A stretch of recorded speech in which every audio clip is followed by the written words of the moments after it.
Hello, my name is Pastor Deborah Mitchell. I'm so glad that you've joined us here today. I am pastor of Love and Mercy Fellowship in Long Island, New York, Bayshore, Long Island to be exact. And I'm glad to bring you this word on "This too shall pass." In Hebrew, it's called Gam za Yavur. This too shall pass. Gam za Yavur. Daniel 2:21 says that God changes the times and the seasons. He removes kings and sets up kings. He gives wisdom unto the wise and knowledge unto those who have understanding.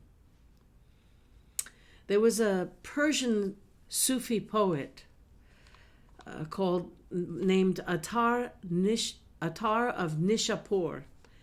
And he told a story of a great and powerful king who assembled all of his wise men and demanded that they give him an inscription within a ring that would make him happy when he was sad and sad when he was happy.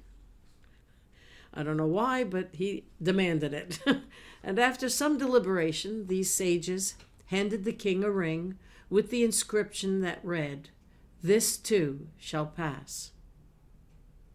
Actually, Jewish tradition or folklore ascribes the origin of this particular story as a response from Daniel to the king of Babylon, King Nebuchadnezzar.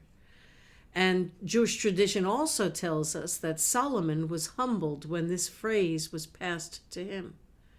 Throughout Jewish history, as the people of God went through captivity and persecution, the Holocaust, the Hebrew phrase Gam za Yavur, this too shall pass, has been spoken often and inscripted with just the first letter of each word.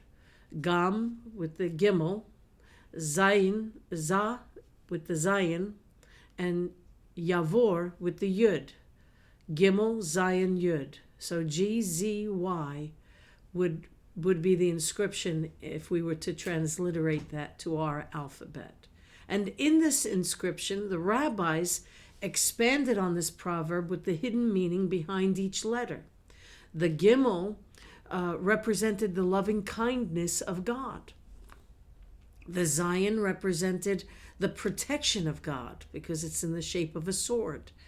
By the way, each Hebrew letter is actually a pictograph. Initially, they were all pictographs, pictures. The Yud represented the radical change that was beginning to take place. So in other words, when a radical change comes into your life, God's loving kindness will be your protection. Gam za Yavur. This too shall pass. God will protect. Daniel was a prince.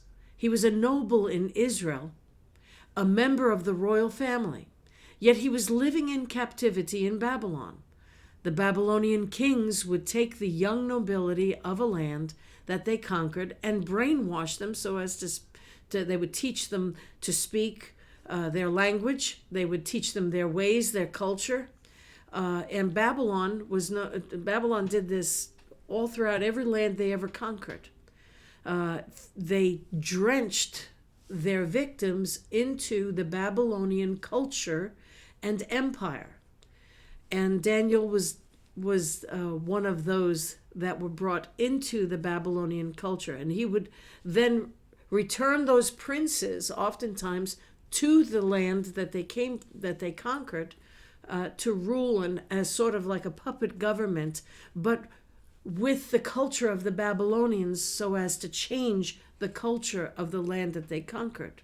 So Daniel was carried off into another land, removed from his family, his position, and worst of all, his beloved temple, where he would go to worship his God.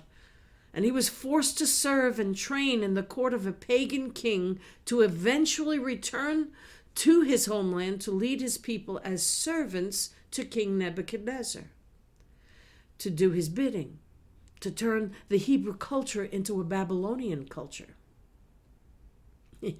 Yet King Nebuchadnezzar failed to strip the Hebrew people of their identity, as many other governments throughout history failed to make the Jews assimilate into their culture and into their land. The Jews did and still cling to their faith in God Yahweh, God Jehovah, to become one of the oldest surviving religions, the oldest surviving faith in the world, one of the oldest. Not only that, but a family-based religion.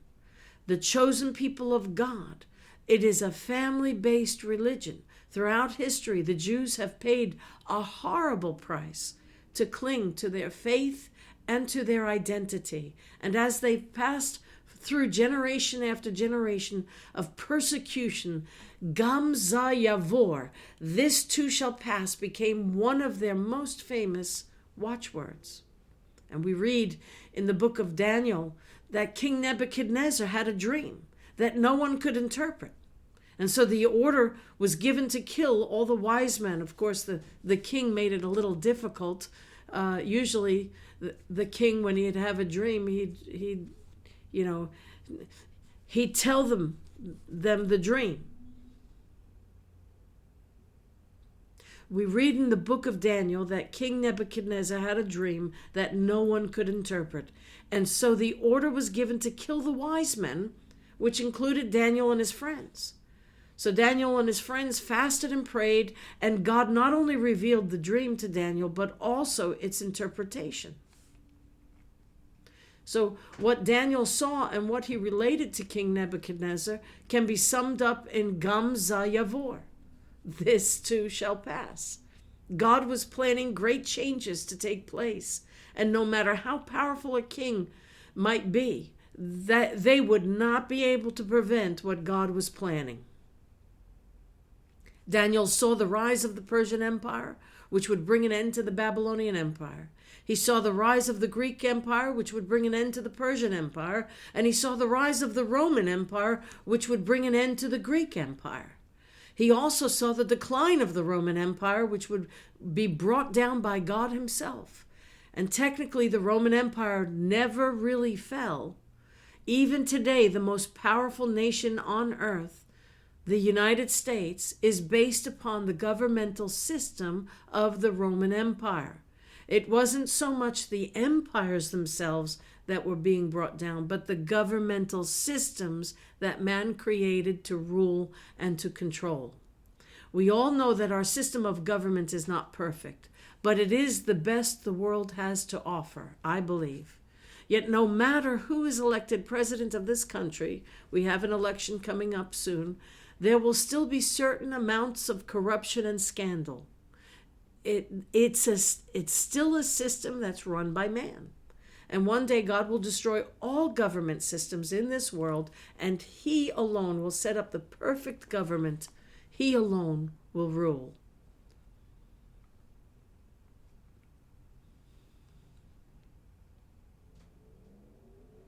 Now in the last election that the last two elections really, there were people that were very upset over the results. And they're upset because their person didn't get in. And the last election, people were rioting. And really, they were allowing themselves, there were Christians that were prophesying who was supposed to get in. And when their prophecy didn't come to pass, they were labeled false prophets, just like Miriam was, who had made a mistake. And the New Testament prophet Agabus also made a mistake. It's not that they're false prophets. They simply made a mistake. They were in their flesh. And it's shocking to hear the members of the family of God acting like unbelievers when their candidate lost. More than that, they honestly believed that this nation is doomed because the wrong candidate won. To those who are horrified and feel hopeless because of an election, I want to tell you, Gam za Yavur, we've got an election coming up. If your guy doesn't win, remember this, Gam za Yavur, this too shall pass. If you're happy today, don't worry. This too shall pass.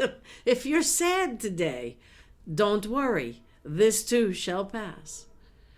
Daniel 2:21, and he changes the times and seasons. He removes kings and sets up kings. He gives wisdom unto the wise, knowledge to those who have understanding. God is the one who brings about changes. He is the one who sets up kings and presidents and removes them. If we are to believe the word of God, after all the prayer and fasting of the evangelicals, that their favorite candidate didn't get in, maybe it's time to stop the blame game and recognize that God has his reasons. He dearly loves both men who sought the presidency, just as he loved King Nebuchadnezzar. We don't like to think of that either. He removed King Nebuchadnezzar for 7 years so he could get his life straightened out. I mean, God cares more for the person than he does for world events. He can control world events, but the individual who has free will, well, God can't control that. He has to cause events to motivate that person to return to him. Your prayers for this country have been heard. Maybe God just had other plans if your guy didn't win. We can't comprehend it just now. Our best approach is not to attack other believers for not supporting your particular candidate or apologizing for making a mistake in their prophecies, but to simply follow the example of our Jewish brothers and sisters and say this, Gam za Yavur, this too shall pass. And keep praying in anticipation of amazing things that God can accomplish with the changes he has brought about.